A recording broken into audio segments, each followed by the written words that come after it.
Welcome back to the 2025 Iowa Girls State Soccer Tournament, here for your Class 2A semifinal. It's the 2 seed Dallas Center Grimes Mustangs at 13-4-1, taking on the Xavier Saints at 8-3-4. Blake Walker, Thomas Campbell with you here for semifinal action.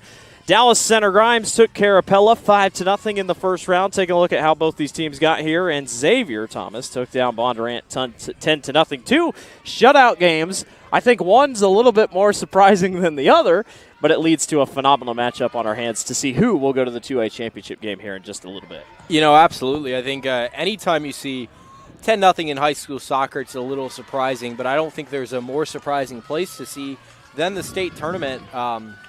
Xavier just with a wonderful game. I wasn't able to watch that game as I was on the call for the Dallas Center Grimes game against Pella, but this Xavier team, very good. A lot of the talk in this 2A bracket has been about DCG, and it's been about Waverly Shellrock, but I think that Xavier is a serious contender. And we saw it in basketball. Xavier obviously plays in a conference that is not – they don't play the same type of teams in the Mississippi Valley Conference. So usually they'll play teams that are higher class caliber. They'll play 3A schools all season long. They get to the state tournament. They might be a little bit lower seeded. Here they've lost 3 games in 4. Same thing with Dallas Center Grimes, but Xavier is one of those teams that Thomas is heavily overlooked when it comes here to the state tournament. You take a look at both sides, 2 very talented teams. You got 2 very talented scorers as well, Alexa Gill and Macy Herding. Is it going to be one-on-one matchups that probably get it done today, or will it be a more goalie type game where we see a low, maybe 1-0 match? I think there will be a lot of offense, but I don't necessarily think it'll be one-on-one matchups. I think obviously Herding and Gill can affect this game a lot, but I think both these teams' bread and butter will be in the way they move the ball in the attack, and can they find the outlets to open up that defense a little bit more. Dallas Center Grimes did it very well against Pella. I'm sure Bondurant had to have scored 10. So the key to this game is using the space well and being able to get your scores in open positions. And both these teams do have quite a few scores. It's not just those two. You know, obviously Herding had 7 coming into yesterday's game. Zaytenhorst also had 7. So these teams are very good. Gill, phenomenal player, along with Ada Mikkelson's great. Kenna Knief, phenomenal player. So these teams, they're a lot more than just one player, and the team that plays best as a full 11 is going to win this game. Dallas Center Grimes is going for a 4-peat. That's 4 straight state championships. Xavier is going for their 11th. But first, they got to get there first to have a chance at a state championship. We'll take a break and get you back here for our starting kickoff. It's Xavier and Dallas Center Grimes in your Class 2A semifinal coming up on the Iowa Girls High School Athletic Union Digital Network. At MidAmerican Energy, we're one company serving 1.6 million people who all need energy that's available 24/7. That's why we work 24/7. That's why we make investments in our systems that make us more resilient to extreme weather. That's why we generate power from all available resources to cover the variables in supply and demand. And that's why when the power is knocked out, we work around the clock to restore power to you. MidAmerican Energy, obsessively, relentlessly at your service. Here in Greater Des Moines, we're the unexpected sports mecca that feels like home. We are the big ballers, the little kickers, the underdogs, and the Bulldogs. We've got events wacky and wild, big and small, we host them all. That old sports cliche, nobody believes in us? Nah, when you come here, you'll believe. Because in Des Moines, only the S's are silent. Let's go! Something exciting is growing on Iowa farms these days. Innovation. From tractors that seed, weed, and harvest with data-driven precision to drones that scout or plant cover crops to protect soil and water. Even our animals live in smart homes with round-the-clock care. Technology keeps your food safer, water cleaner, and makes us more sustainable. Because what we do here benefits everyone here. Life on the farm makes everyone's life better. SWIC is a community. Southwestern Community College is a place in rural southwest Iowa where students from across the world come to be a part of a tight-knit family, Spartan Nation, where they study, train, grow, thrive, and are called by name, not by number. At SWIC, we are one.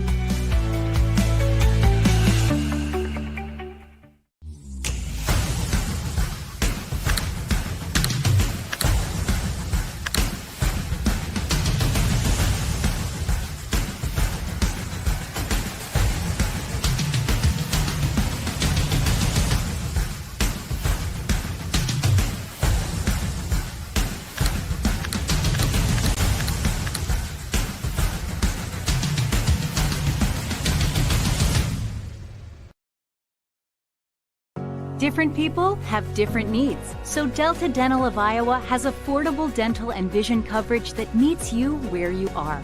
Small business on a budget? We have options with no employer costs. Traditional Medicare plans don't cover dental, but we do. And if you can't get benefits at work, you can buy direct from us.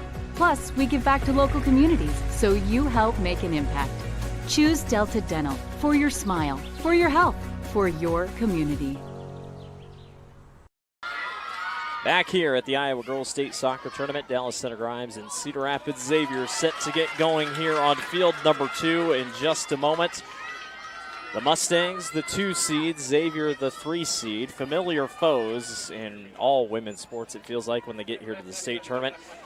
Since the Bound database goes back to 2006, Dallas Center Grimes is 2-0 all-time against the Xavier Saints. And ironically, they've both been here at the state tournament or have been late in the postseason. In 2022, Dallas Center Grimes won 3-1, and in 2024, they defeated Xavier 4-1. Thomas, it's much clearer today. We don't have any rain, at least in the forecast for now. There's a chance around 5 o'clock we could be seeing a couple showers. But the heavy stuff is gone. The wind has picked up just a little bit, and I think a lot of these girls are happy we're not having to play in the rain. Well, absolutely. It's always tough to play in those conditions. However, I do think the rain from Tuesday will probably still have a slight effect on today's game, just with the use these fields gotten. They're going to be a little rougher, a little less pristine than they were, obviously. And that rain, you're going to have mud spots. You're going to have spots where the ball might not roll quite as well. So that is something to watch out for. Let's send it down over here to the field for your starting lineups between Dallas Center Grimes and Cedar Rapids Xavier. Good afternoon, ladies and gentlemen. Welcome to the 2025 Girls State Soccer Class 2A Semifinal presented by the Iowa Farm Bureau. This afternoon's match features the Saints from Cedar Rapids Xavier and the Dallas Center Grimes Mustangs.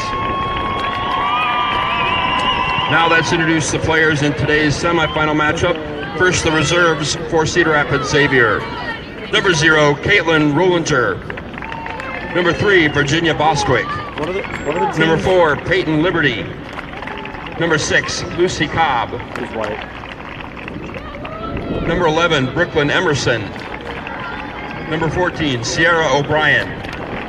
Number 15, Aubrey Sires. Number 16, Claire Kepman. Number 17, Olivia Brownsberger. Number 18, Campbell Dibbick. And number 23, Ella Ahrens. All right, that makes sense. Now let's meet the reserves for the Mustangs of Dallas Center Grimes. Number 2, Camden Bayer. Number 4, Addie Lane. Number 8, Kylie Jansen. Number 10, Aubrey Reggio. Number 13, Emma Benkendorp. Number 15, Jaden Chandry. Number 16, Olivia Evers. Number 19, Elle Starman. And number 99, Chloe Evans. Now introducing the starters for today's match. First for Cedar Rapids Xavier. Number 1, Macy Herding. Number 01, Lainey Coons. Number 2, Anya Zutenhorst. Number 5, Adeline Finns. Number 7, Liliana Mowinkle. Number 8, Deidre Green. Number 9, Maylee Olmstead. Number 10, Grace Bruns. Number 12, Reese Comenda. Number 13, Kelty Rapp. And number 22, Marlo Ginther. Jake Johnson is the head coach for Xavier. He's assisted by James Collada, Savannah Stout, and Emily Moses. Now introducing the starters for the home team, the Dallas Center Grimes Mustangs. Number 0, Emerson Torski. Number 1, Alexandra Hoffbauer. Number 3, Landry Glasgow. Number 5, Neela Williamson. Number 6, Paisley Heidgergen. Number 7, Kenna Kneef. Number 9, Anna Mickelson. Number 11, Leah Folkerts. Number 12, Ava Mickelson. Number 14, Alexa Gill. Number 18, Riley Renz. The head coach at Dallas Center Grimes is Dan James. He's assisted by Mark Bennett, Jeff Kane, and Jalen Raymond. The officials for today's match, the center referee is Dave Abtmeyer. Assistant referees are Ethan Dix and Kyle Clark. Today's fourth official is Robert Kerwood. Congratulations to both teams, and let's play championship soccer.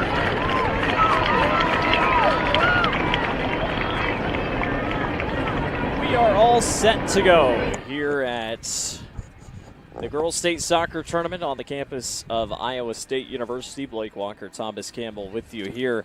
Dallas Center Grimes and Cedar Rapids Xavier on the docket here this afternoon. The winner will take on either Waverly Shell Rock or ADM, and I believe that game's still knotted at 0. So obviously we talked about it in the beginning, Thomas. Everyone thinks it'll be just another Waverly Shell Rock Dallas Center Grimes rematch that we've seen, the two best teams in the state. But like you said, Cedar Rapids Xavier, a sneaky team, a team that second straight year being here, but when you got to face a team that's won now 3 straight championships, it's kind of like the Oklahoma softball dynasty. Once you get winning, it's hard to stop the train from rolling.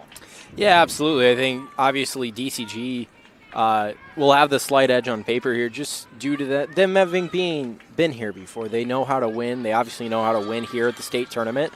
But you mentioned that Oklahoma softball dynasty. They did lose. They did. They in did the Women's College World week Series to Texas Tech. So if it's a week for dynasties to fall, maybe DCG's the next one. But both these teams do have their work cut out for them today. Both teams are excellent and will have to play very well to defeat the other. So I think we have a very excited game in store. Before Tuesday's match, Xavier had only scored 34 goals all season. They scored 10, so now it's 44 goals all season. Dallas Center Grimes has scored 76.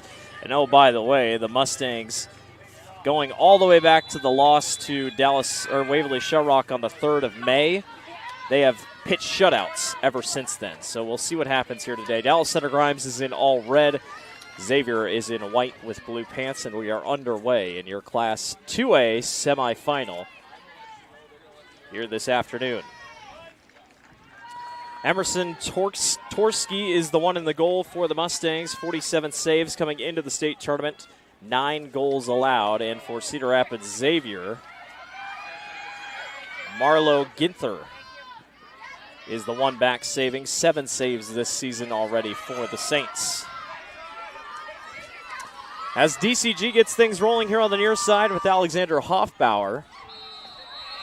Hoffbauer will turn to the center, and this one's knocked out of the way by Liliana Mowinkle. And here come the Saints on a push out with Deidre Green. You know, we've seen, Thomas, a lot of teams here at the state tournament. Possessions are heavy, one-sided heavy, and we saw that even today. Bishop Heelan really struggled against Assumption when it came to possessing the ball even on their own territory. You think we see that today, considering how dominant both these two teams were? Is something going to give?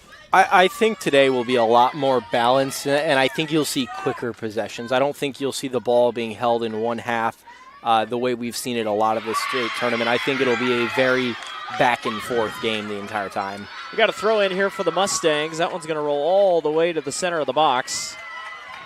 Knocked up in the air and almost going to work for a somewhat bicycle kick for Landry Glasgow, but can't get it to drop. That was almost unintentional by Landry. I was saying, not sure if that's what she intended to do, but close nonetheless. Lainey Coons will kick this one out for Xavier, the captain goalkeeper.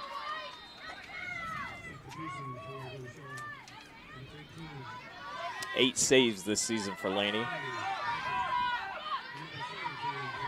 We battle in the middle of the pitch, now kind of back and forth. Good crowd on hand, couple more Dallas Center Grimes fans, obviously coming up from Grimes, only about a 45-minute drive. That's where I come up from. Yeah, not too long from the Des Moines area for any of these teams. Little bit longer for Cedar Rapids Xavier. Yep, a little bit longer, but good support on their side.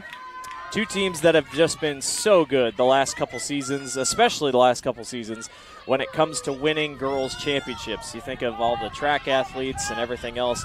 These two teams have respected basketball championships in the last 5 seasons. Very, very talented athletes all across the board. No surprise to see them here at the state tournament as back and forth we go. Xavier still looking for a couple good offensive set pieces here in the middle. Adeline Pins and company there. And now the Mustangs have it right back with Riley Renz. Here's Xavier going to try to center this. Cleared out for the time being by Ava Mickelson. It's going to stay with Xavier. Xavier, they seem to really only just be trying to play it over the top. I'd like to see them play it on the ground a little bit, shorter passes, move the ball, force DCG into uncomfortable situations rather than just playing it towards their back line. Back line kicked up by Ginther. Now a quick header in the middle. Xavier starting to put a little bit of pressure on the Dallas Center Grimes defense. As they battle for the ball, it's going to roll out of the back, and it will be a goal kick. As Macy Herding, we talked about her 4 goals in the win against Bondurant Farrar. First line of defense there for the Xavier Saints. And I think Herding will have to have a strong game today. We know she did yesterday. But to get past Emerson Torski, which is something no team has done since Waverly Shellrock, she'll have to be on her A game today. Ball rolls out here, and it'll be Ginther who will send this one back down the pitch to a couple Dallas Center Grimes Mustangs. Now a collision there. We play on. Anya Zutenhorst working her way over, and a far kick to the edge. Dropping down on the ground is Emerson Torski. And Torski covers up for her first time really getting to the ball here this afternoon. Yeah, and I did like that move from Cedar Rapids, Xavier.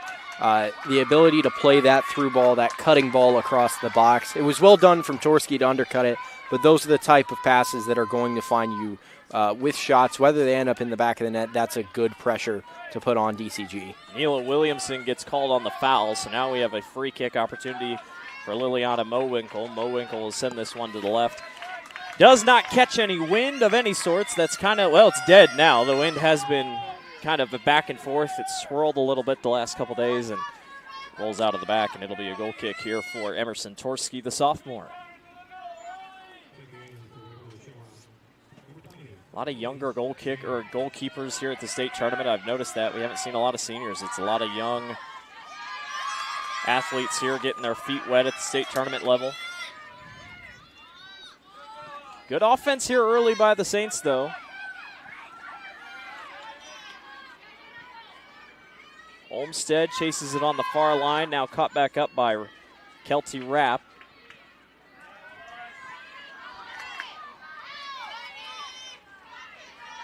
Dallas Center Grimes going to try to go on a run out here. We got another collision. That time, Paisley Heidgerkin got in the way and hit the turf. So surprised not to hear any whistle on that. They've let him play for the first couple minutes, that's for sure. We haven't really seen much. That they have, and that's the type of style I will always prefer. Yeah. These are very competitive athletes, and sometimes that means physicality, and anytime you let them be more physical, you generally have a better game. Mustangs on a run out. A chance for Alexandra Hoffbauer. Hoffbauer kind of a weak dribbler here. They're going to fight to see if they can get a goal kick or a corner kick out of it. They don't. Nice clear back the other way by Mowinkle. This Xavier team, couple seniors, but a lot of sophomores more than anything. A lot of sophomores, couple juniors. A good balance of returning starters coming back next year for both these teams. Absolutely. These teams will just continue to reload. They are kind of in soccer oases of this state, being Eastern Iowa and the Des Moines metro area. Macy Herding chases it to the far corner. If you watched our broadcast on Tuesday, you couldn't see down there. Obviously, we have our camera people up on our scaffolding here today, so always good to see that. Things go so much better when you're not getting poured on. I tell you what, it's that they do. It's a game changer. Can read our notes a little better. No kind of rain coming into the broadcast area.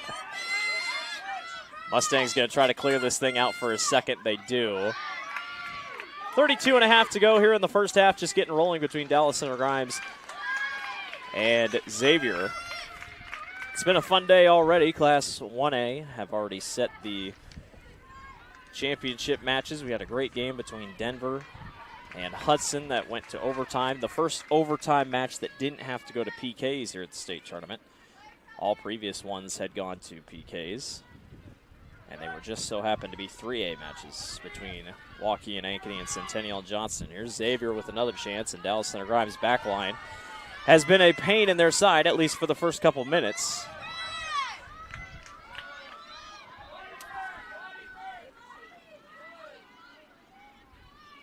Got a fight there on the far corner by Green. And picked up by Torski. Dallas Center Grimes' backline is very good. They're very disciplined. You're not going to get past them much simply by playing directly at them. Xavier will need to mix up their offensive strategy just a little bit. And one thing's for sure, these are two physical teams.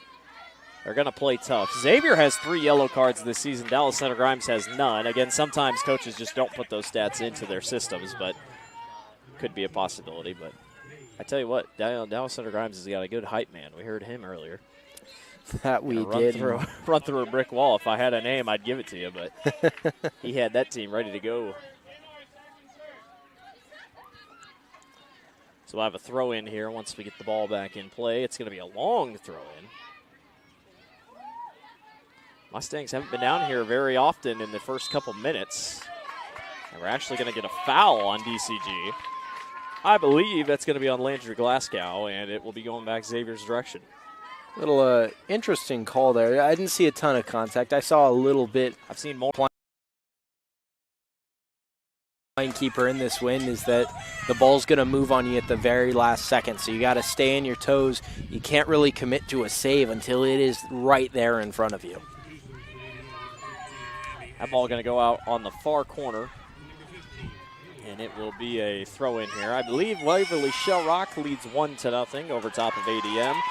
Over on our other field, the winner of this game awaits the winner of that game.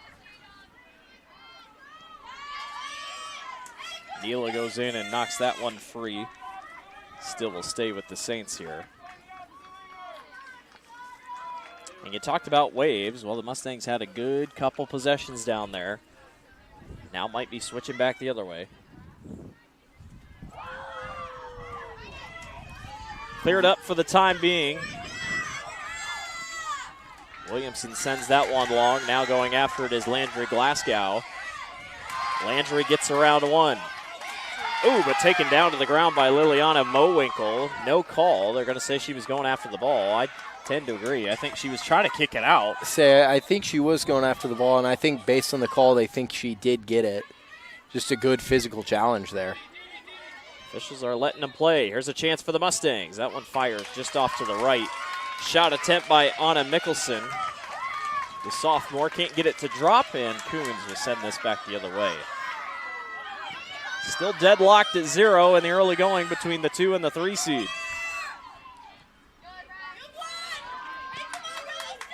A boot back by Grace Burns. This one's going to go not all the way to the line. Mustangs will try to work it here on this near side. Reese Commenda up ahead to her teammate, or excuse me, Alexander Hoffbauer with it here, and now it's Glasgow. DCG finally connecting a few passes there and getting forward. They can do that and make their way into the final third. That's how they'll create more opportunities.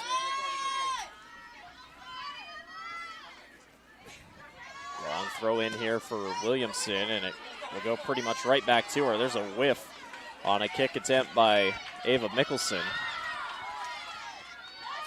Mustangs trying to get that passing rolling, just a couple missteps, and now it'll go back to Xavier as we battle back and forth here.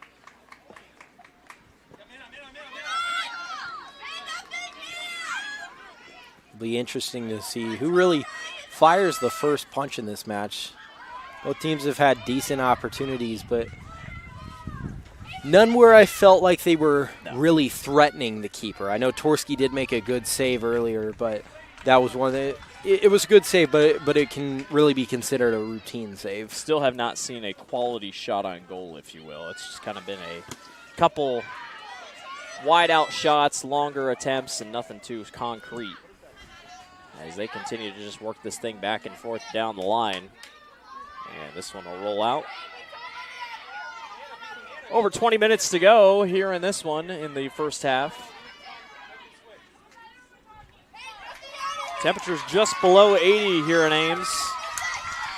First year that we're seeing the girls' state soccer tournament at the Leeds Recreational Facility / Complex here at Iowa State. Xavier wanted a handball. They got one on about 4 here, and that one is number 1, Macy Herding.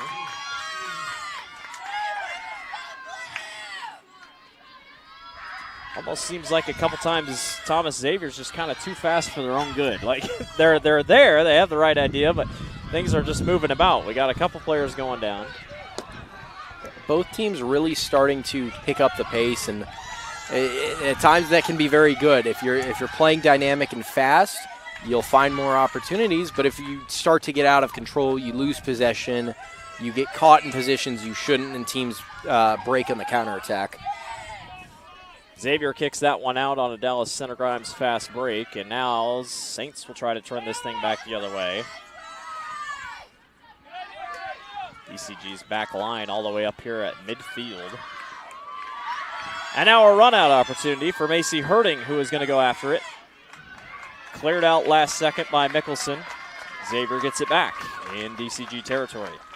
Not a horrible decision from Mickelson there. Obviously very dangerous with Herding on your back. That's one where you don't know if Torski wants it back at her feet, but one where your coach would probably tell you, play back to the keeper. That way you can open up and kind of create from the back. Absolutely. Well, let's see. Is it going to be a free kick? It is. So we had a foul called, so a free kick upcoming for Anya Zutenhorst. See what Anya can do here with 8:46 to go in the half. Here's the kick to the middle. Couple bit of an awkward pitch. Now this one high up in the air and will miss to the right. On a kick attempt, I believe that was Adeline Pins. And Xavier comes up empty, and Dallas Center Grimes gets it back.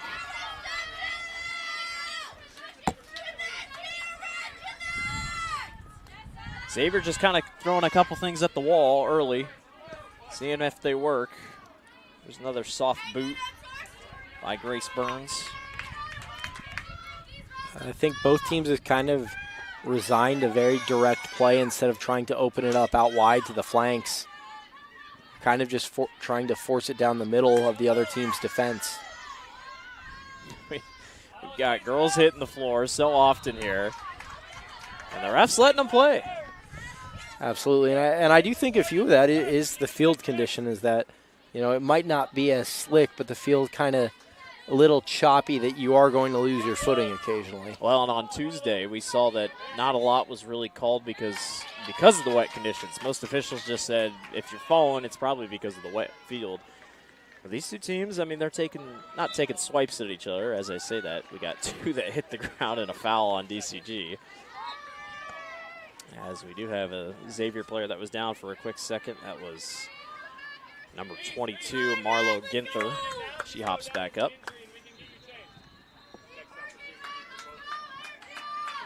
And it looks like for the first time in maybe the whole game, we're going to have a substitution coming in. And yes, we do. IMT Insurance Substitutions checking in. Learn how you can be worry-free with IMT at imtins.com. All substitutions here at the state tournament brought to you by our friends over at IMT Insurance.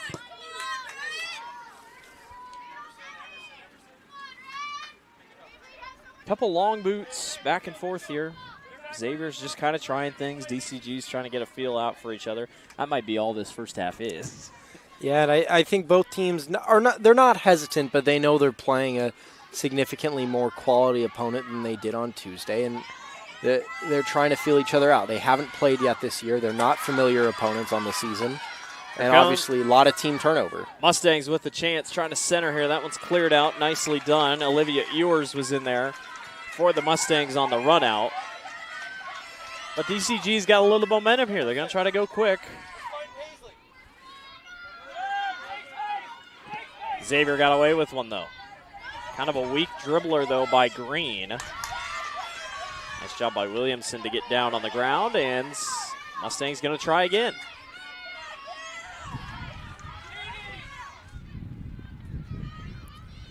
DCG found those opportunities by going out wide and looking to get it back into the middle from that wide position. Less direct, but it was working significantly better. Xavier's got numbers. They kick it up ahead to Herding, but it's too hard. I feel like a couple times today, Xavier's had a couple long kicks where they're just a little too far. Official's going to call time here. Stoppage and play injury over for Dallas Center Grimes.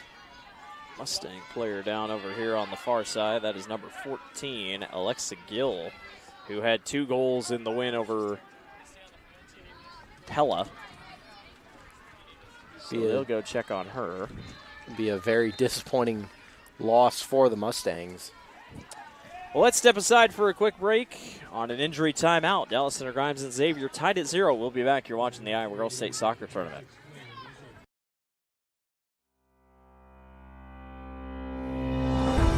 Hello, I'm Brent Johnson, president of the Iowa Farm Bureau. And I'm Erin Gerlich, executive director of the Iowa Girls High School Athletic Union. We'd like to thank you for joining us for the Girls State Soccer Tournament. The Iowa Farm Bureau knows that strong, vibrant schools are the cornerstone of our communities. That's why we're proud to be the title sponsor of the Iowa Girls High School Athletic Union and this amazing state tournament. This tournament not only showcases Iowa's elite teams, but the athletes competing here today are among our nation's best and brightest. And Iowa's farmers are among the nation's most productive. Our partnership with the Girls Union gives us the opportunity to recognize both, all while supporting and lifting up the Iowa girl. With the help of the Iowa Farm Bureau, we celebrate students' efforts not only on the field, but in the classroom as well. The Iowa Farm Bureau is committed to your success and supports our organization and the Iowa girl. Through millions of dollars they provide in awards, grants, and scholarships that recognize athletic and academic excellence. As Iowans, we have a lot to be proud of. Whether you're a student competing here today or a fan tuning in, we all play an important role in making our state great. So, from the Iowa Farm Bureau and the Iowa Girls High School Athletic Union, congratulations to your school on a terrific season, and good luck in the tournament games.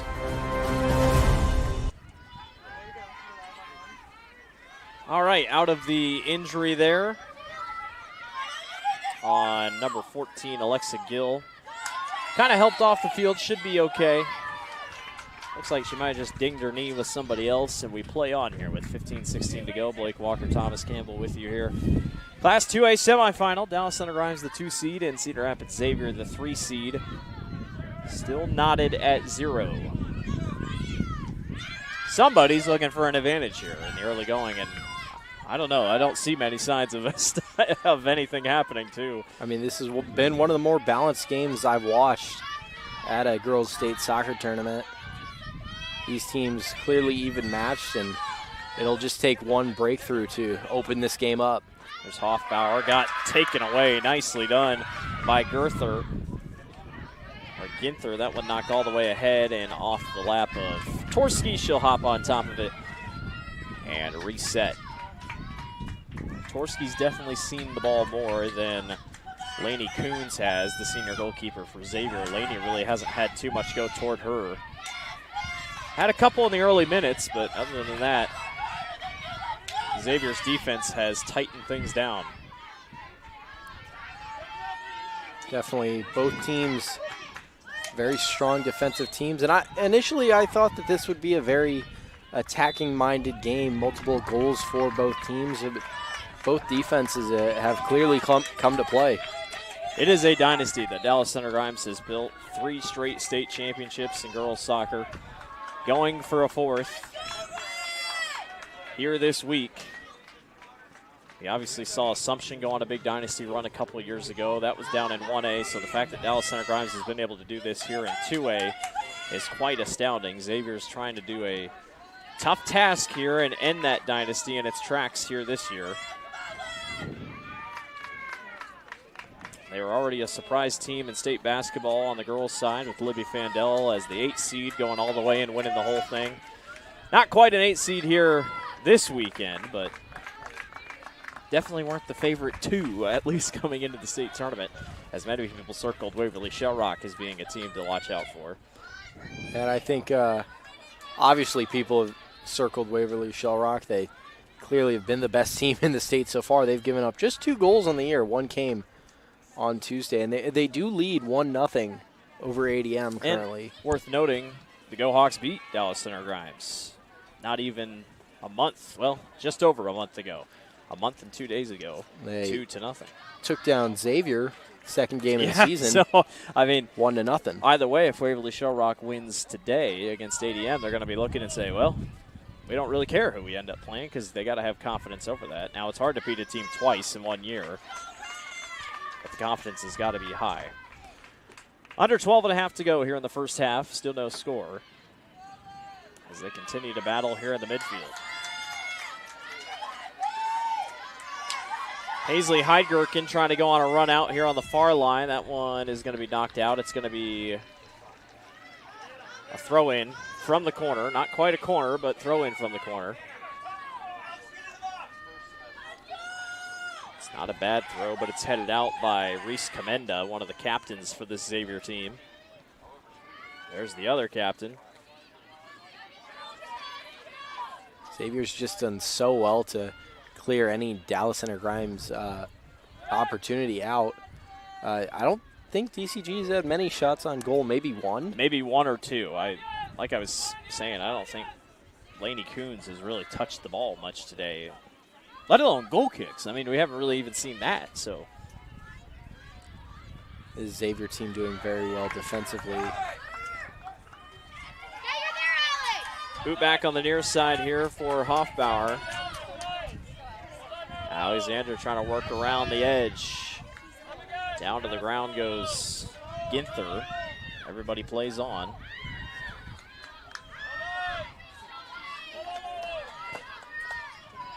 Mustangs try to center, but it's cleared out. Nicely done by the Saints. Adeline pins. Xavier trying to get a push going this time with Macy Herding. Herding holds and now brings it over to the middle. And knocked out. Should be, nope, didn't get knocked out. Depth perception still tough. And that's that thick grass. Most of these teams likely played on turf throughout most of the regular season. And it's a different game when you switch to grass. Championships on Saturday will be played on turf, the official soccer complex for the university, or for Iowa State University, where the Cyclones play.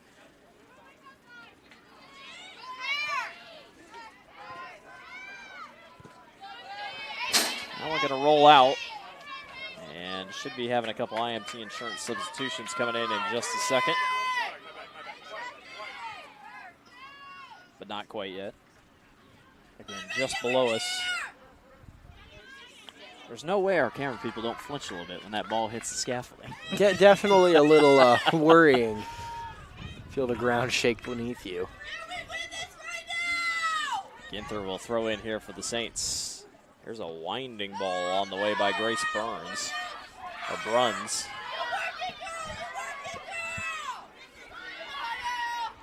Runs up against Ella Starman. Starman, a freshman, one of a couple freshmen here on this Dallas Center Grimes team. Kicks that one here this way, and Xavier will have it right back. Starman came on late in that game against Pella on Tuesday. Be interesting to see if she sees more minutes with the injury to Alexa Gill. And you got to think for Xavier, their starters didn't play a lot of that second half against Bondurant. They were up 6-0 at the break. I assume Dallas Center Grimes kind of the same way for the most part. A 5-0 win convincingly over Pella, but starters did go pretty deep into the game. They started subbing with just about 10 minutes left in the game is when they really brought in the reserves. Mustangs with the chance on the center. Xavier's able to recover well. Here's Hoffbauer up against Zutenhorst. Now Xavier has a chance to bring it back down as Marlo Ginther kicks that one off a leg of a Mustang. Clock continues to wind down here in the first half of action.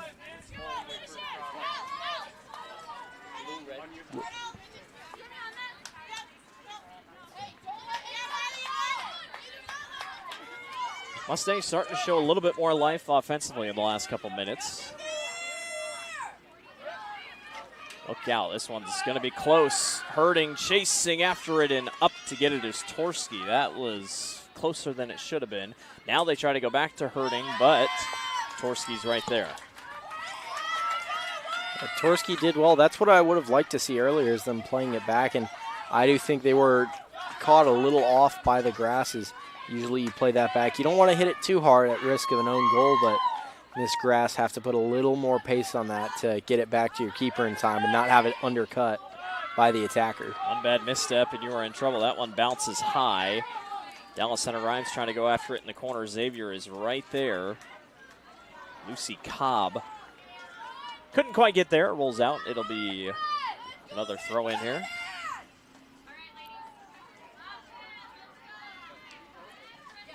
Seven minutes to go here in the first half. Still no score between these two. No surprise from what we've seen so far.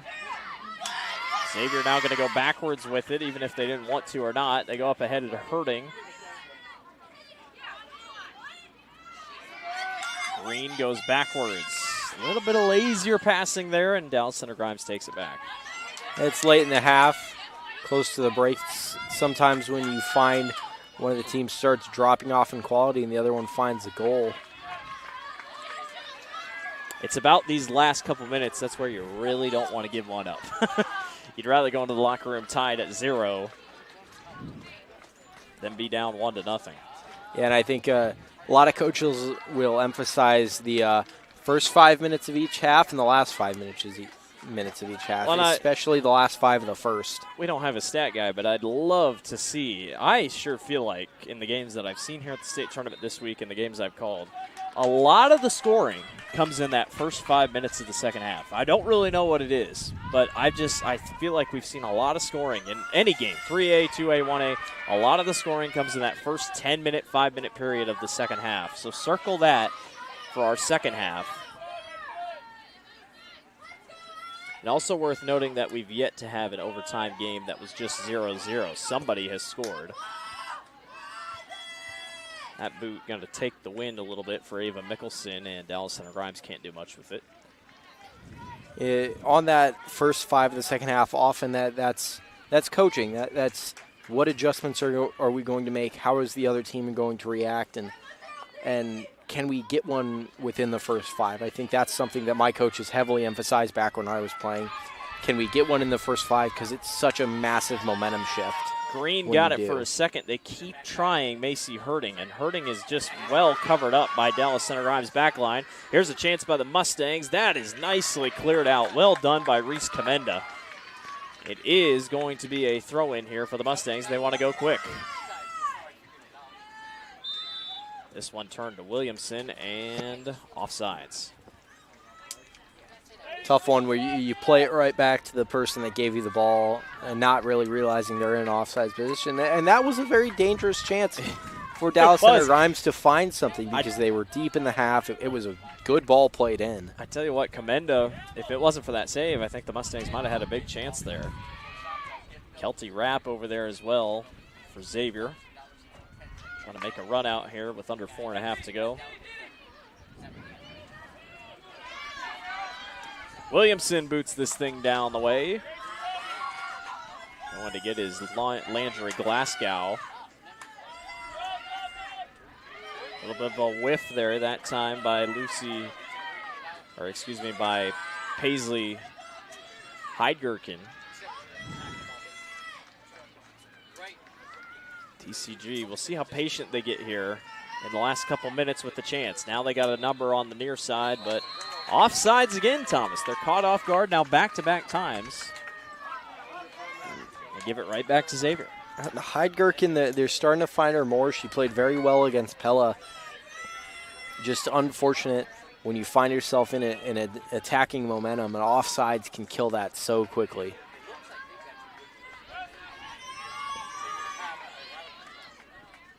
Another boot back up the field. Olmstead was there, now back over to Williamson.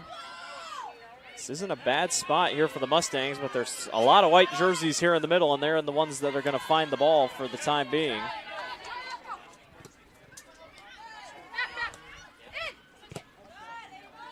Good talking there by DCG as Mickelson and them get in there, and it's knocked out. A little bit slower to get up was Commenda. I just probably got the wind knocked out of her.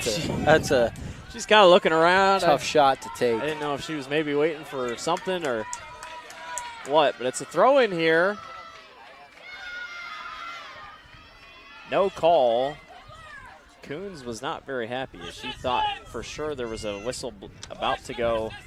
Commenda, or excuse me, is that Rapp? I believe it was Commenda. It was a good shield from Commenda. She's taking a beating. She had her hands on her knees there, just taking a breath. She got hit in the back by Paisley Heidgerken, who went after the ball.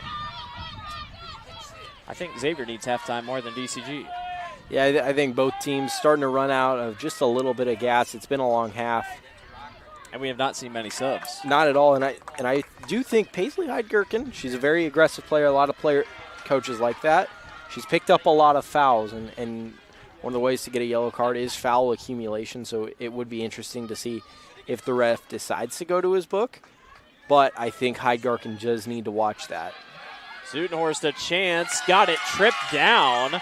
Xavier fans wanted a call, they didn't get it. Now here's a short blooper in the middle of traffic here as Zutenhorst got taken to the ground. Ball fought for on the far line. We'll see if it rolls out. Does stay in for the time being. More players hitting the ground, and we got a foul on Xavier. Well, just you wait. You think it's physical now. Wait until it's still 0-0 with 10 minutes to go. You're going to start seeing all the intensity pick up. Mustangs going to try to make one last push here at the end of the half. And leading the way is Addie Lane. Xavier clears, though. Nicely done by Liliana Mowinkle. Herding. Got around one. Macy Herding. One Mustang hits the ground off an ankle breaker. Here's a turn and a little dribbler by Anya Zutenhorst. That was an ankle breaker right there. That it was a good pair of step overs, and with only 40 seconds left, that was a dangerous opportunity for Xavier. It's really the only opportunity they've had in the last 20. Another boot by Adeline Pins. Xavier not done yet. They got 10 seconds to try to do something with it. That one rolls out and will be a goal kick and will most likely end our first half of play. And to nobody's surprise, or should be no surprise, we're tied at 0-0. Xavier and Dallas Center Grimes. DCG second seeded. Xavier 3 seeded. We'll go to the halftime break and be back for your second half. Winner advances to the Class 2A championship game. No score between Xavier and Dallas Center Grimes. We'll be back. You're watching the Iowa Girls State Soccer Tournament presented by the Iowa Farm Bureau on the Girls Union Digital Network, powered by Mid-American Energy Company. Here in Greater Des Moines, we're the unexpected sports mecca that feels like home. We are the big ballers, the little kickers, the underdogs, and the bulldogs. We've got events wacky and wild, big and small, we host them all. That old sports cliche, nobody believes in us? Nah, when you come here, you'll believe. Because in Des Moines, only the S's are silent. Let's go! Something exciting is growing on Iowa farms these days. Innovation. From tractors that seed, weed, and harvest with data-driven precision to drones that scout or plant cover crops to protect soil and water. Even our animals live in smart homes with round-the-clock care.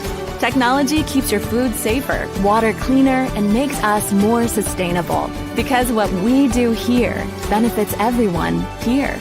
Life on the farm makes everyone's life better.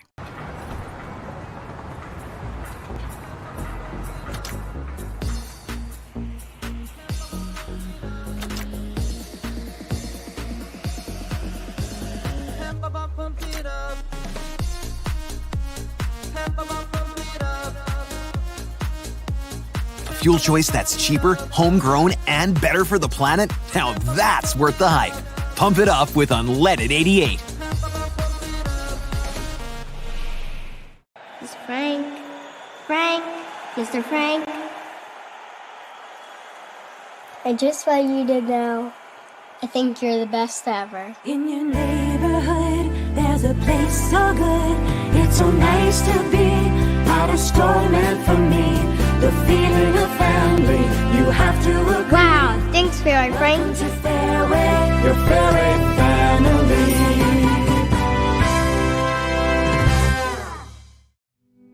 Freedom Tire is proud to support the Iowa Girl through their sponsorship of the Iowa Girls High School Athletic Union.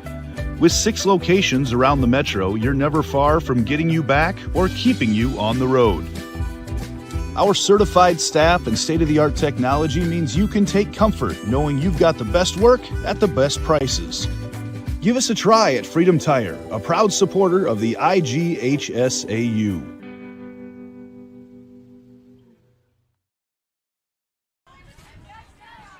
Welcome back to the Iowa Girls State Soccer Tournament. Blake Walker, Thomas Campbell with you here. Currently halftime, Cedar Rapids Xavier and Dallas Center Grimes knotted at 0 here so far. We have seen a lot of back and forth, but it just feels like no true advantage. I will say Dallas Center Grimes has been on their heels more defensively. Xavier has definitely been more on the offensive push. And Laney Coons, Cedar Rapids Xavier's goalkeeper, Thomas, has not really touched the ball. We haven't even seen a ton of goal kicks. What is your make here of the first half of action? The make I have is that DCG was a little bit tentative coming into this game. They weren't getting forward very well to start it. They did later on in the half. Their attacking mindset kind of changed from a direct style more to get the ball out wide, move the ball when you are in possession. And I do think that did affect Xavier because I think their attack kind of dropped off from that point. They continue to try to go to Macy Herding.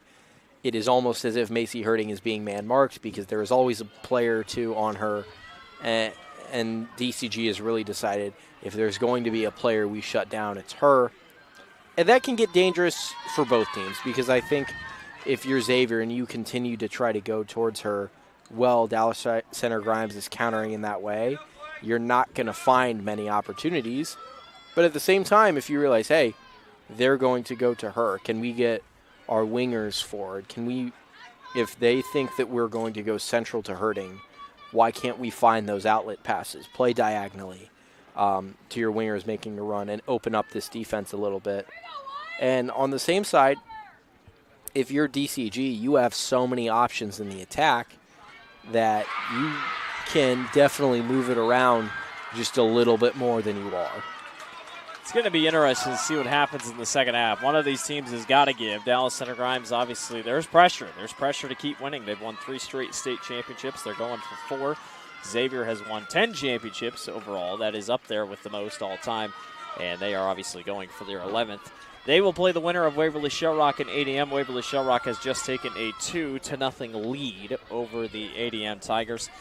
And I tell you what, if you're one of these two teams, you can't think ahead. Especially, these fields are pretty close. You can't just go back there and say, oh, what's happening over there? Because, boy, Waverly Shell Rock's on a completely different level this year. They've only given up now 2 goals this season. They gave up 1 yesterday to Indianola, but it's been an unbelievable year. Yeah, I mean, obviously you can't look ahead at all because you still have to get past this game. It's tied. Neither team really has a foot in that final. And if you look ahead, you lose focus. Obviously, you know what's going on behind you. You know that Shell Rock is winning. A lot of times you'll see in professional soccer games on the final match day of either a group stage in a tournament or in a league where points matter, you'll see them play at the same time. But to say the players don't know what's happening is foolish, because they do. They have people telling them from the sideline. And here, with how compact we are, the teams on this field absolutely know what Waverly Shell Rock is doing at the moment. And they know that if they find the first goal here, that puts them on a collision course with them. But they also know that they have to stay focused. They have to see this game out. They can't worry about Shell Rock yet. And if they do, they probably won't get to play them anyways. It's going to be fun. We're going to take one more break and get you back for the second half. We'll see what Coach James and his Mustangs and Coach Johnson and his Saints have up their sleeve. Half number 2 coming up on the other side of this break. It's Cedar Rapids Xavier and Dallas Center Grimes coming up on the Iowa Girls High School Athletic Union Digital Network.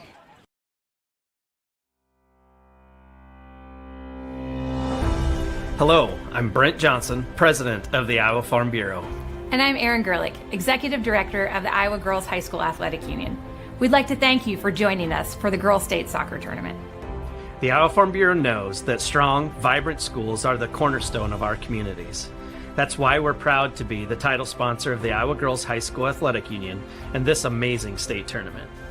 This tournament not only showcases Iowa's elite teams, but the athletes competing here today are among our nation's best and brightest. And Iowa's farmers are among the nation's most productive. Our partnership with the Girls Union gives us the opportunity to recognize both, all while supporting and lifting up the Iowa girl. With the help of the Iowa Farm Bureau, we celebrate students' efforts not only on the field, but in the classroom as well. The Iowa Farm Bureau is committed to your success and supports our organization and the Iowa girl. Through millions of dollars they provide in awards, grants, and scholarships that recognize athletic and academic excellence. As Iowans, we have a lot to be proud of. Whether you're a student competing here today or a fan tuning in, we all play an important role in making our state great. So, from the Iowa Farm Bureau and the Iowa Girls High School Athletic Union, congratulations to your school on a terrific season, and good luck in the tournament games. At MidAmerican Energy, we're one company serving 1.6 million people who all need energy that's available 24/7. That's why we work 24/7. That's why we make investments in our systems that make us more resilient to extreme weather. That's why we generate power from all available resources to cover the variables in supply and demand. And that's why when the power is knocked out, we work around the clock to restore power to you. MidAmerican Energy, obsessively, relentlessly at your service. Excelling in athletics takes teamwork, dedication, and a commitment to excellence. These are the same qualities that help our pig farmers and our communities thrive. The Iowa Pork Producers Association is proud to support statewide high school athletics and the student athletes who make us all proud. Visit iowapork.org/wecare to meet the people behind the pork and hear about our winning approach to caring for our pigs, the environment, and our communities. Here in Greater Des Moines, we're the unexpected sports mecca that feels like home. We are the big ballers, the little kickers, the underdogs, and the bulldogs. We've got events wacky and wild, big and small, we host them all. That old sports cliche, nobody believes in us? Nah, when you come here, you'll believe. Because in Des Moines, only the S's are silent. Let's go!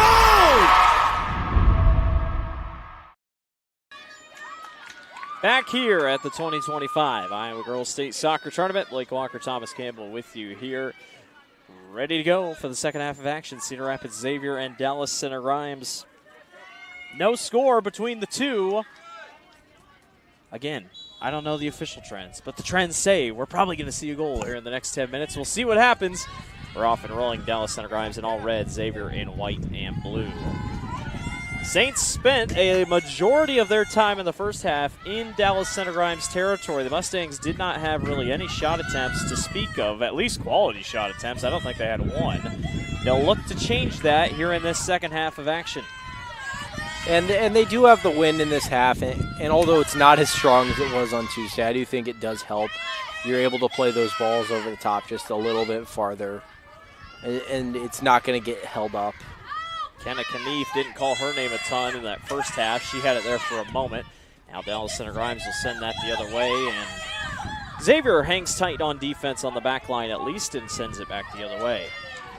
Big for DCG, Alexa Gill is back into the game there in the midfield. She was jumping around, testing out her legs, or leg, I should say. Williamson very aggressive over there on the far side with Alexandra Hoffbauer. Taken away by Zutenhorst. Gonna have a foul that time on Herding, and this is gonna be a... So was that Hoffbauer? Hoffbauer. Oh yeah, it's on Hoffbauer, yeah, and Hoffbauer gets a yellow card. Again, the yellow cards were not in the bounce system, but if it is, that's their first yellow card of the season, but I highly doubt it. So Alex Hoffbauer has... Did you catch what he said? I did not. It seemed below like the waist. I think it was just kind of a reach out. You're trying to kick the ball. You don't. You get the player. And although it's not intentional, it is a yellow and probably a little bit of foul accumulation. DCG has been a significantly more aggressive and physical team and has picked up a few more fouls because of that. Staying aggressive, you have to be, and they have been to win the titles that they have. Dallas Center Grimes coaching staff, really no argument for them, and they'll let it go, and yellow card been issued. So we play on. Mustangs trying to get something rolling here. Over with it on the far corner is Glasgow, and now another couple players hit the ground. Center opportunity. But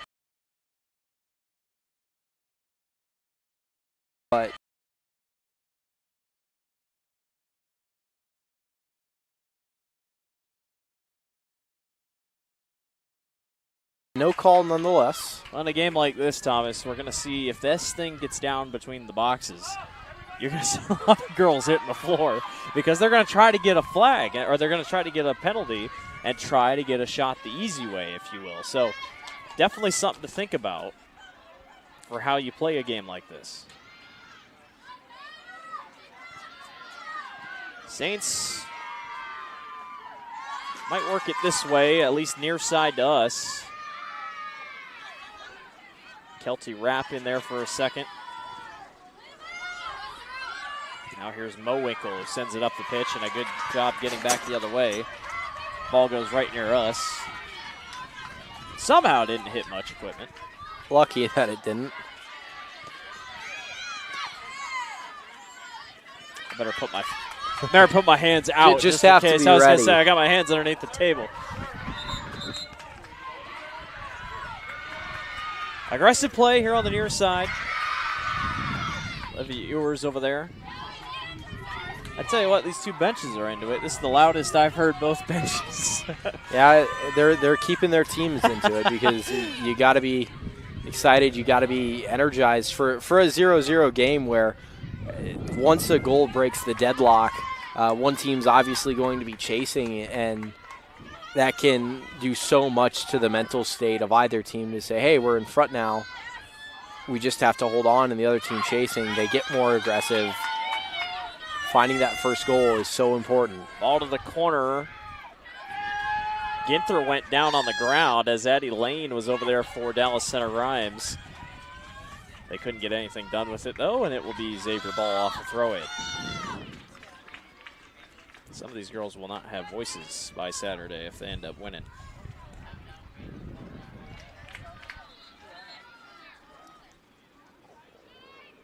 Other throw in here for the Saints as everybody just trying to gain their footing here at the start of the second half. Again, the winner of this one takes on either Waverly Shell Rock or ADM. Waverly Shell Rock leads ADM 2-0.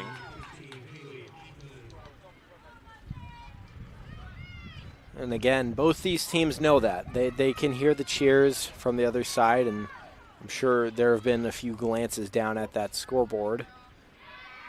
Neither team can focus on it, though, because if you start thinking about your potential opponent on Saturday, you'll never end up playing them. It's been a really good season for ADM if today is the final day of their season. Strong showing out of the Raccoon River Conference. Defeated Independence 2-1 on the first round game.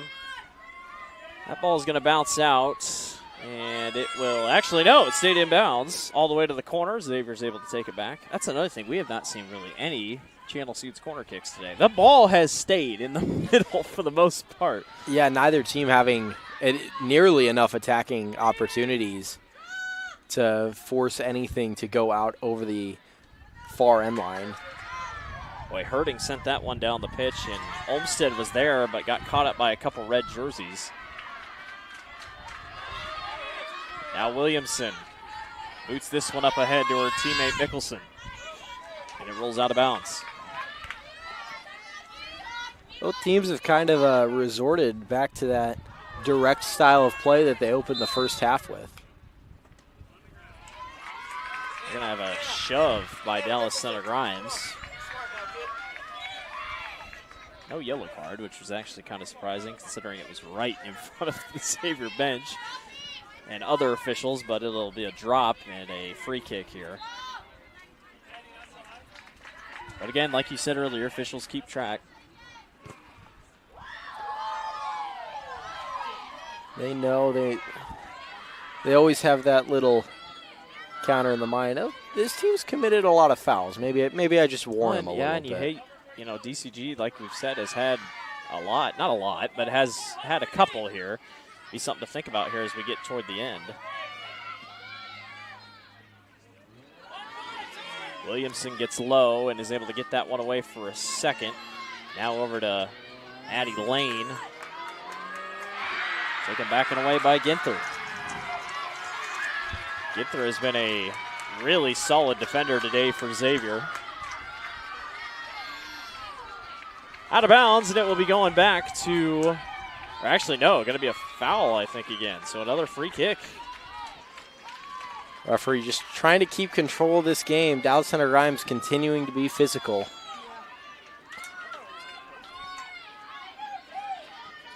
So a free kick here with under 33 minutes to go. Not a bad boot. Williamson, though, off the head wrong, but also off the head wrong of Macy Herding. That one goes to the left of the goal, and it'll be a goal kick. And I don't think Herding had to go with her head there. That's a tough header. That ball isn't driven into a place where you can try to head it down towards the net. That's one where you probably settle that. Take a shot because you have the time. You're in behind. Tversky boots that one back the other way after a couple attempts by the Saints. Can the Mustangs do anything offensively here?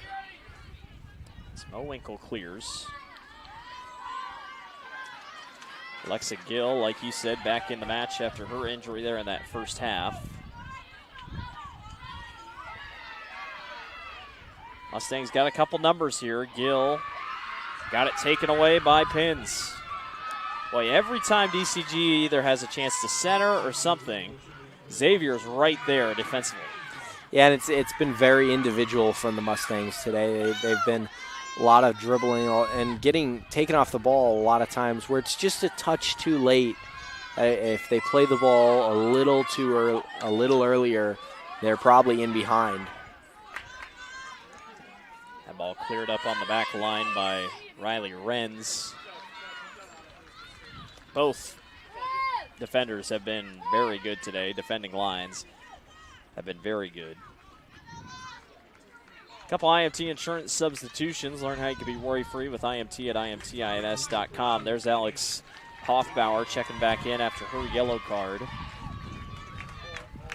As the Mustangs get a couple fresh legs out on the field.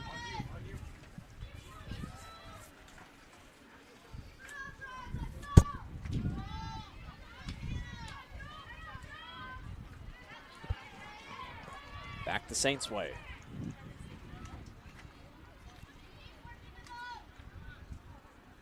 can't get over how nice of weather we were given today. You know, especially if you were not here on Tuesday, it was not a fun day on Tuesday. A lot of rain. It was cold. I'm sure the players enjoy it. And it was Class 2A, Thomas, that unfortunately got a majority of the rain. 2A, it poured during every 2A game. By 3A, it kind of cleared up. Yeah, 3A got a good one. 1A kind of caught the end of it. A little bit of rain here and there, but 2A, it just poured all day. The first few 2A games, it was a little lighter and then really picked up into that second 2A game, which DCG was a part of.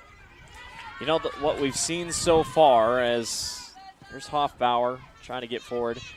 Does this feel like a game where one goal wins it, or do you think it'll be one goal goes through the net and then the floodgates open and here come all the other goals? I think it's hard to tell because once a team finds that one, sometimes it does open them up a little more, and obviously it'll make the other team a little bit more aggressive. But I do think with the way these teams are playing, it could just be one. Alexa Gill goes out and knocks that outside, it then turns back and goes! Dallas Center Grimes is on the board with a very, very weird ricochet. We were just talking about, does that one goal open this game up? I think if you're DCG, you're thankful that went in the net, but now you're confident. Now you know you're ahead. You're not the ones that have to chase this game anymore, and you have the chance, you play a little more free. There's the shot. It's knocked out. It never goes out. And Paisley Heidgerken, it's an own goal. That's what it was. It did look like it did just go in off the foot of Reese Kamanda. Now, I do think, not that there will be controversy over that goal, but I think there is going to be a lot of arguments over whether that crossed the line off the save. It was going to be really close, but yeah, that was obviously didn't go out. So DCG, that was really their first good shot attempt of the entire afternoon, and it just so happens to go in. So talk about a huge momentum booster for the Mustangs. And Coons made a great save. I think she just, you know, when you make that save, when you push it out wide, you are expecting that ball to go out of bounds, and it looks like it just had enough spin to kind of check up like you're hitting a pitch shot in golf. Camden Baker checked into the match for the first time today. She had earrings in. The official said, hey, you got to get those out. So she pulled them out real quickly. If you're Xavier, Thomas, I mean, Laney was trying to get the team fired back up, but boy, they were very defeated when that thing went in because they played so well defensively, and then just to give that up, I mean, it's just a tough one to swallow. They're not done yet, though. Here comes Herding. Herding trying to center. Williamson's all over it. And you mentioned feeling defeated. It's always really unfortunate to give up a goal that you don't feel like was earned. You feel like, well, we shouldn't have gotten scored on there. We did that to ourselves. And, you know, they didn't go out and earn that goal, but they're still in the lead. It's always defeating, but now Xavier, they're chasing. They likely get much more aggressive. Yeah. They got nothing to lose now. I mean, you're up or you're down 1-0. Obviously try to keep it in play, but you're right. Now kind of change up how you go about your offensive strategy. That one on a header back, and a chance here for Landry Glasgow. Landry, long strides ahead, turns and fires, and it's off the hands of Laney Coons. So there you go. There's your second good shot attempt. That's really the best in general. That's the best we've seen for the Mustangs here today. Yeah, I think if you're Xavier there, you're feeling incredibly lucky that you're not trailing 2-0 here. That's kind of the problem of when you're chasing a game. You throw everyone forward. Glasgow had no one around her and was very free on the counterattack and should have finished that. You're lucky if you're Xavier that it's not 2-0. But the Saints have picked up aggressiveness here offensively. That one does roll out of the back, and it will be a goal kick upcoming. So Torski will get ready to send this one back out.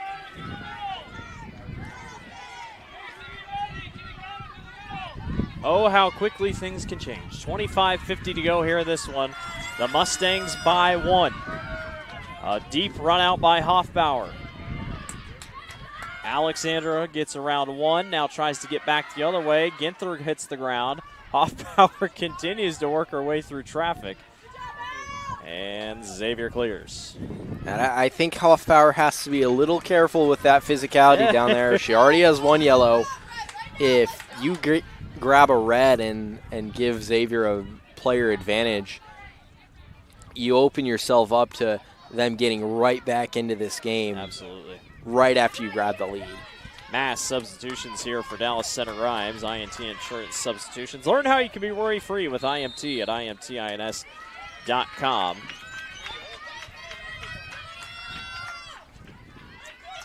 Xavier trying to recover here, trailing 1-0. We are under 25 minutes to go in the match. Marlo Ginther checks out. That's a big substitution defensively for the Saints. Marlo has been very good defensively. Olivia Ewers tries to center. Two Mustangs collide with each other, or the ball at least collides with a couple. Race to get to Coons, and that one goes in.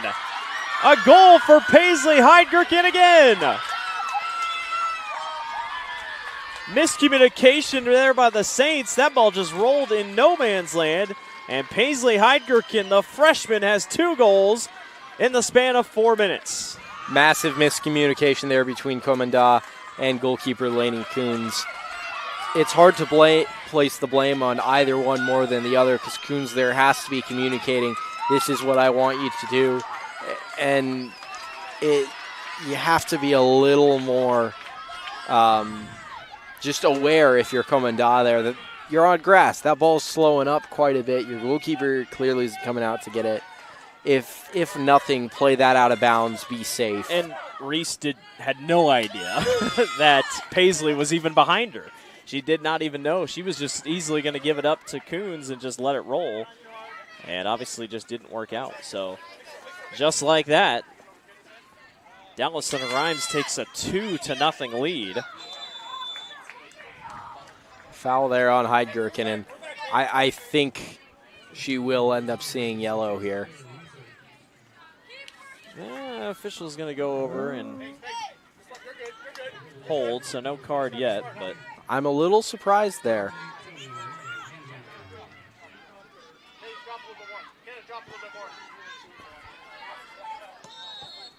Well, if you're Xavier, you just go from 1-0. You know, you feel like you still got a chance, and I'm sure they still, but a lot of game left to be played. 22, or we got 23-13 to go.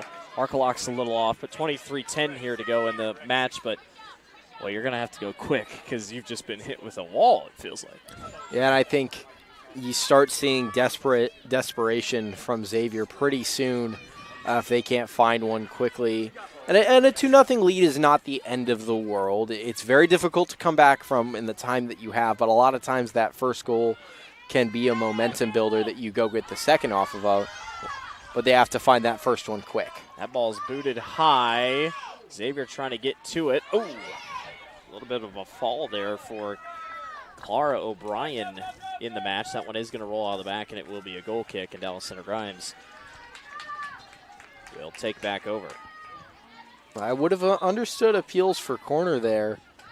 It looked like it might have come off the DCG player in my eyes. Well, and again, we can't overstate. It has been, most of this match has been played over here. It's been played in Dallas Center Grimes territory. And it just, in the last 8 minutes, the Mustangs have just figured things out offensively, and just miscues by Cedar Rapids Xavier's defenders, who have been so tightly knit all match, have just led to a 2-0 lead for the Mustangs. And sometimes you just got that magic, you know. Oklahoma, we talked about that softball team. They were down to, what, their last out on opening night or on the second round of the tournament here in Oklahoma City, and all of a sudden they hit a walk-off homer to stay alive. It's just kind of one of those things. As now Xavier's in big backpedaling mode, as that one kicks out, will be a Channel Seeds corner kick. And you talk about having that magic. It's what it is knowing how to win. You know how to find the goals you need, and if you're if you're Dan James and DCG, you know, there's a reason you've won 3 straight, and there's a reason you know how to win in the state tournament. Mickelson kicks this one. It's a little bit shorter. It's going to be booted out. Hurting.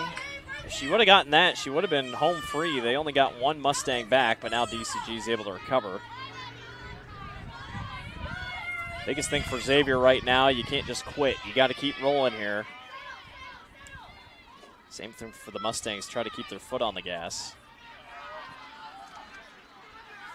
Got another foul there on Hoffbauer. Got to keep your foot on the gas, but I do think you definitely switch to a more defensive style here if you're DCG. You're up 2-0, and you don't just want to only sustain pressure, but you want to make sure that you have players back at all times. Don't let Xavier strike on a counterattack. When you don't have to have all 11 or even most of your team in the attacking half, you let some hang back, and you make sure that Xavier doesn't have the opportunity to have an open rush at the net. Not a bad boot that time. DCG comes over to the edge, and there's the grass for you. Olivia Ewers took a pretty nasty fall right there through the turf that just kind of gave out underneath her. Definitely starting to see more of the wear on these fields. I will say they did a pretty good job if they did do anything to them to get them cleaned up. I was kind of surprised. I don't think they mowed them. Yeah, I don't think they did, but they definitely repainted as they should have. Yeah, we saw those lines fading pretty quick on Tuesday. When I was here at 10:30 at night finishing up that Centennial Johnston game in PKs, it was about nothing left. Pretty much we had a mud line. That's where you knew the line was. Under 20 to go here. Dallas Cedar Grimes closing in on another state championship appearance. Xavier is in hurry-up mode here, trying to get close. As most likely Waverly Shell Rock awaits on the other side.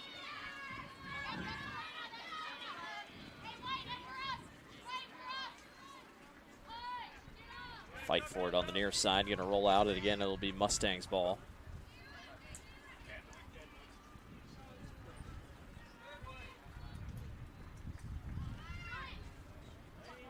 Free ball. Out of the back. Will be a corner. Channel Seeds corner kick. Deflection off of a Saint. I couldn't quite see who it was, but they're running out of time, and a goal here could really be the dagger. Probably be the nail in the coffin, you sure feel like. It'll be Mickelson to line this one up for another attempt. The wind is, I think, at her back, and it is. It's not a bad kick. Coons goes up to get it. And will boot this thing as far as she can, but who's home? Well, Herding's here. But she didn't get an advantage that I think she wanted to, and DCG takes it right back the other way. It was just a phenomenal job there by Folkerts to come over and head that out of play, or at least out of the area. Well, and you look back on that first goal, kind of hard to tell from where we were, but it looked like the ball was going to miss to the right anyway of the goal. Coons goes out and hits it with her hand, and it's kind of like, well, if she didn't hit it, maybe it would have been a different story. There's a lot of coulda, woulda, shoulda-haves, obviously, and you'll look at that on film, but it's just been a couple minor mistakes, mishaps by Xavier that's led to the Dallas Center Grimes lead. Yeah, I think if you're Coons, that's something that you're definitely, maybe you're kicking yourself for, but at the end of the day, your coach would probably rather you be safe and say, hey, you don't know if this is going to curl back in. You don't know if the wind's going to take it. Yeah. Just make sure you see it out, and generally you would have. The ball just kind of checked up in the grass. Waverly Shell Rock just had their third goal of the year scored on them. Their second in the last 2 days. ADM scores against Waverly Shell Rock. It's now 3-1. Again, Dallas Center Grimes lost to Waverly Shell Rock just over a month ago, 2-0. Now who knows what will happen on a neutral site, as that was at Dallas Center Grimes.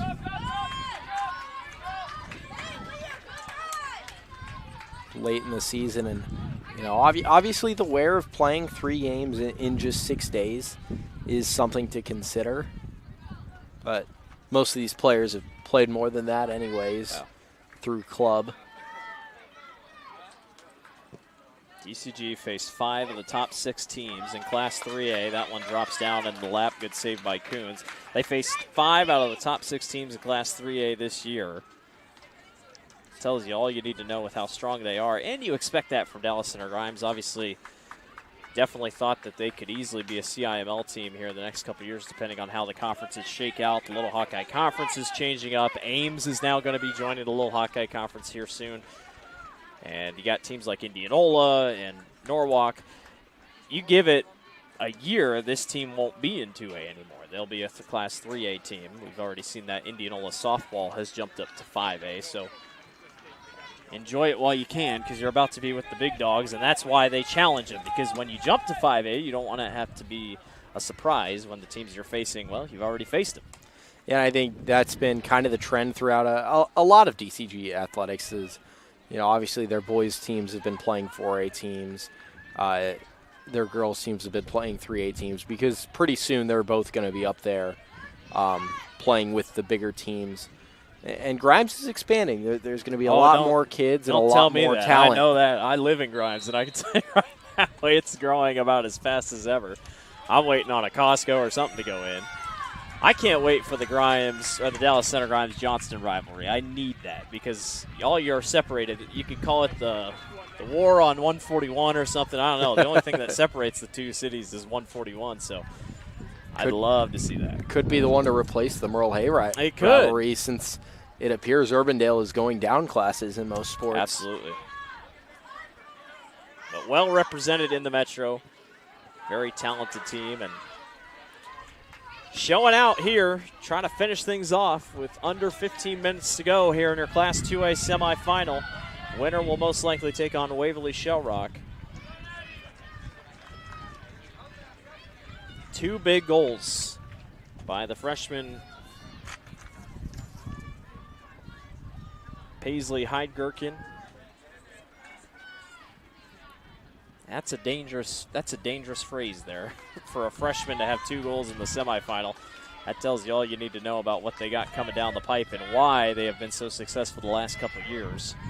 And Heidgerken has been phenomenal in this state tournament. She was a big force in the win against Pella and appears to be continuing that momentum today. Well, and worth noting, obviously the youth system is very big, and Grimes has boasted now one of the best, really well put together recreational facilities in the Metro that is busy every time of the day when I drive by. So you got all these young kids that are going to really be exposed to great fields, great conditions, great playing. So keep an eye out for it as the pipeline continues to run through. And you mentioned that youth system. That's why the teams around the Des Moines area are so much stronger in recent years is the 2 big clubs in the Des Moines area. They really only play each other, and outside of that, they go out of state and they play the best talent from Missouri and Illinois and Kansas and Nebraska and Minnesota. And so you're seeing not just the growth of the game within the state, but you're seeing an explosion of youth soccer centralized around the Des Moines area. Mustangs have really flipped the script here. They have been the ones putting pressure on Xavier in this second half. It was all Xavier in the first half, but just could never get a goal to come across the board. And now with under 13 to go, as we got another foul on the Mustangs. DCG closing in on another state championship appearance. Saints trying to at least get one on the board to make this interesting.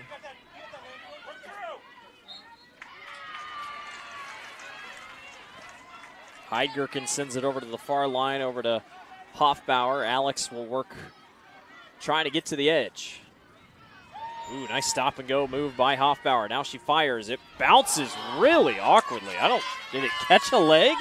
It looked like it did just off of say. Landry Glasgow, and a phenomenal opportunity to put this game to bed for DCG. Looked like it just bounced as Marlo Ginther, who has been up and down all over today, she got checked on there by the official. Looks like she's okay.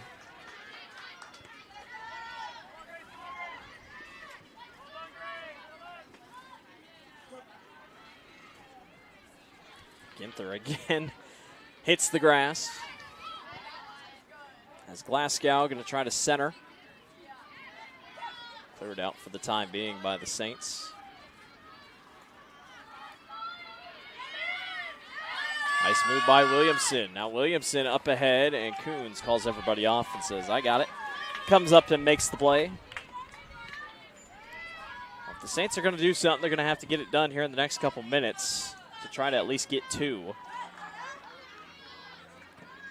We saw DCG score their 2 goals in the span of 5 minutes, so it's definitely not out of the realm of possibility. We got a, nope, I was listening to the wrong whistle. I don't know about you. That's caught me a couple times this week. It definitely has. I don't know how it's not doing it to the players. Especially when it's down in the corner where it's kind of our blind spot. You hear a whistle and you think, but then you look back and it's something over on the other side. Players are right below us here. You can see there's our scaffolding. Thomas and I are below. We're under one of these tents down here. Thankfully not having to shelter from the rain, just shelter from the sun. The beautiful, beautiful sun that we are so thankful to have. I tell you what, it's still pretty hazy outside. The Canadian wildfire smoke's still taking up quite a bit of the sky. It is, I'd say, not overcast, but still partly cloudy for the most part. So Mustangs might not be done yet. That one just sails high. Landry Glasgow thought she had it. It was perfectly set up, too. Definitely not a miss you want to have for the second time where you really have the chance to put this game to bed. I think if you're Xavier, though, you really want to find a goal within the next 2 minutes, probably on this attacking possession if you can, to feel comfortable about having a chance to come back in this game. Well, if you enjoy what you've seen today, don't go away. At 5 o'clock and 5:15 here on the Girls Union Digital Network YouTube channel and on their website. We'll be transitioning right through to our 3A games. We'll start out with Linmar and Ankeny Centennial. Linmar upset Valley in a big 3-0 statement on Tuesday. Centennial got past Johnston in PKs, and then Dar Danielson and I, we got a fun one. We got the crosstown rivalry, Waukee versus Waukee Northwest. Here's a header opportunity, just going to miss to the right for Reese Commenda. Waukee versus Waukee Northwest, that is going to be a blast. I hope the whole town shows up. Well, just never know, but boy. They just might be. For how the basketball rivalries have turned out over the years, and for football, you just really hope we see a good showing. That is going to be such a fun match. I mean, when they played in the boys' semifinal that year where both teams were some of the strongest teams in Iowa that we had seen, and then neither ended up winning the state title. That's just kind of how it worked with Valley going on a three-peat, but you know, it felt like the entire town was there. So don't forget to come back for our 3A games that saw PKs. 2 games went PKs. That one's going to go all the way to the street. Will it hit a car? I don't think so. Boy, very close. Very close to hitting what I believe is an official Iowa State car. I was going to say, it driving did have by. the black Iowa State logo on it, so that could have been pretty bad, but we avoid disaster. So make sure to come back. If we start at 5 o'clock. And 5:15 over here on field number 2, we'll wrap things up. And then catch all the action on Saturday on Iowa PBS, where all your championships will be taking place. Should be a good one. Another fun day. We'll crown 3 new state champions here in Ames. And then we get a break, and we'll see everybody in late July up in Fort Dodge for what will be the final standard regulation normal single elimination state tournament, as it came out earlier this year that in 2026 we will be seeing double elimination at the state softball tournament in 2026. A lot to look forward to. A lot to look forward to. A good summer of high school athletics still left here in the state of Iowa. Dallas Center Grimes, top 10 team in the rankings. Obviously, new rankings dropped today. I did just see that for softball, so we'll see where Dallas Center Grimes is now, but I know they're still top 10. Season just in its infancy, so still a lot left to see. Saints trying to make a push here. Under 7 minutes to go. Herding and company over there. Waverly Show Rock just made it final. They are moving on to the state championship game. They defeat ADM, I believe, tentatively, unofficially 3-1. They are going to be tough. Xavier showing some attacking signs of life, but At the moment, they're playing too direct, but they're not playing to a player. They, earlier they were going to hurting, and they've moved Commandant up to the forward area, but they're not playing to a player. They're kind of just playing the ball up.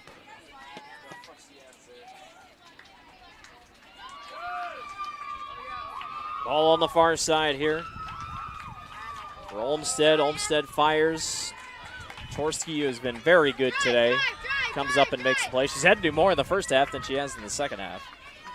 Absolutely. This half has been entirely dominated by Dallas Center Grimes. Now the Mustangs up ahead.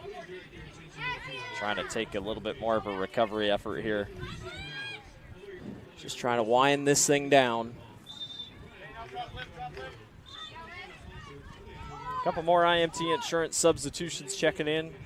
Gonna be seeing a couple more here in the final couple minutes.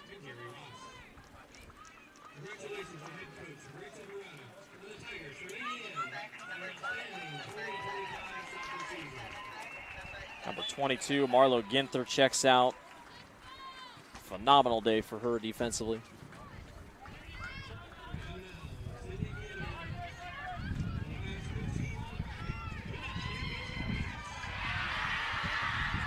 Run up on the far line by Alex Hoffbauer.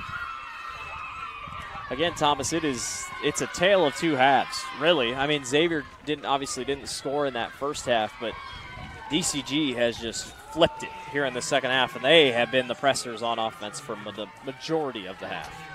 And I think it was a little bit of a wake-up call at halftime of, we've been here before, we're playing too tentative, we're playing too scared and shy. We know how to win. That ball goes high and away over there.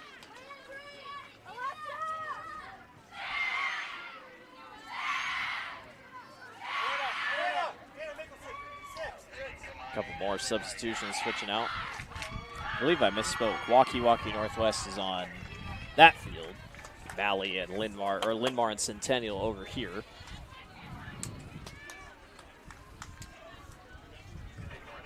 Still, you get a buffer in between games, so that game will kick off at 5.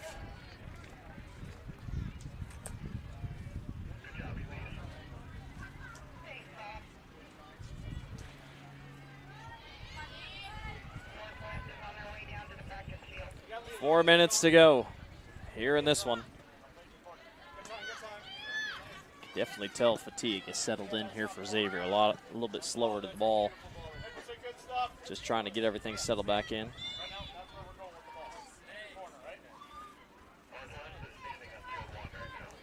Xavier will end the season at 8-4-4. In a season of ties, it's a different type of record. Xavier, who's had a good season to get up to this point. Obviously, it will be a very stinging taste in the mouth to have fallen to Dallas Center Grimes once again. Yeah, since 2006 in the Bound database, these two teams have played 2 times in 2022 and then in 2024. Dallas Center Grimes had won the previous 2 and look like they are on their way to picking up a third over the Saints. There's a push in the back, and we're going to have a PK on the way as a push in the back from Liliana Mowinkle. Just a mental mistake there. Your goalkeeper's got that. Coons was out there. It was in her hands. Yeah. Just a mental mistake. And maybe fatigued, possibly a little frustrated. Look, they did move it, not a penalty kick, just a free kick from possibly the most dangerous position. So it is not a penalty kick. It literally just happened to be just outside. For some reason, the clock had stopped, so. Free kick on the way, going to be sailed just over the top by Anna Mickelson.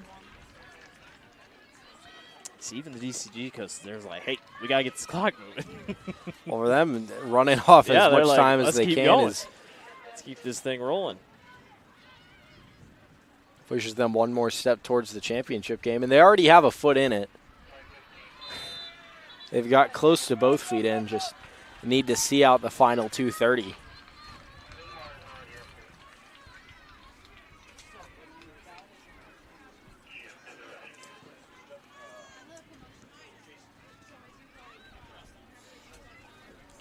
Over 2 minutes to go.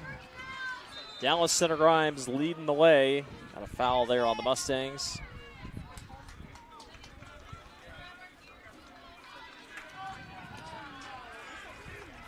Almost impossible, it feels like, for them to find another goal in this limited amount of time.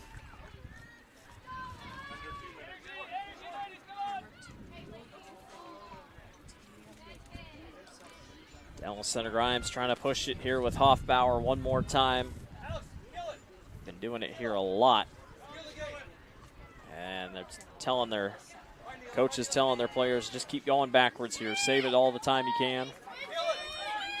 And they're saying to kill off the game, which generally that means, and it's exactly what I think they're going to do. Corner. Take it to the corner, just stand there, make it go out of bounds. Channel Seeds corner kick. I wouldn't really even expect them to kick this. I think it'll just be a short little. I'd say just tap it in, let them come to you. You know, send your strongest players over there. Zutenhorst coming over and, well, she's going to line up to kick it long. Nope, she doesn't. They'll go short here. They'll play defense over there as Zutenhorst tries to get over to the edge. That one's going to go out. It will go back to Xavier with 45 seconds left.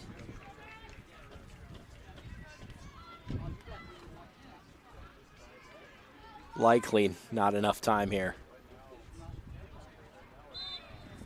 Got a foul there on the Mustangs. It'll go back to Xavier. 0-0 at halftime. And then Dallas Center Grimes, Paisley Heidgurken, excuse me. 2 goals in the span of 5 minutes. Puts Xavier ahead, or puts Dallas Center Grimes ahead, and put the bow on it. Dangerous challenge there from Ava Mickelson. You know, never want to pick up a card this late. That will do it. The Mustang Magic still alive and well. Dallas Center Grimes will have a chance to go for 4 straight state titles. They defeat the Xavier Saints 2-0 in the Class 2A semifinals with a score of 2-0. A very, very hard-fought game by both teams. But the Mustangs have a date with Waverly Shell Rock in the state championship on Saturday. Let's send it down to the field for your awards presentation.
Ladies and gentlemen, we'd like to direct your attention to the field for the awards presentation.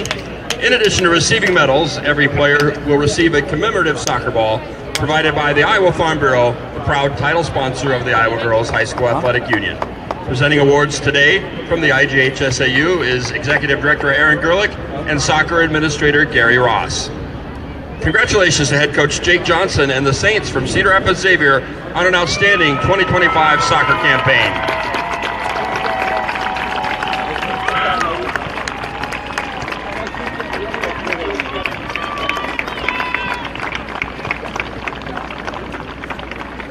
Now we turn to the other side of the field as Dallas Center Grimes' Alexa Gill advances her team to the championship game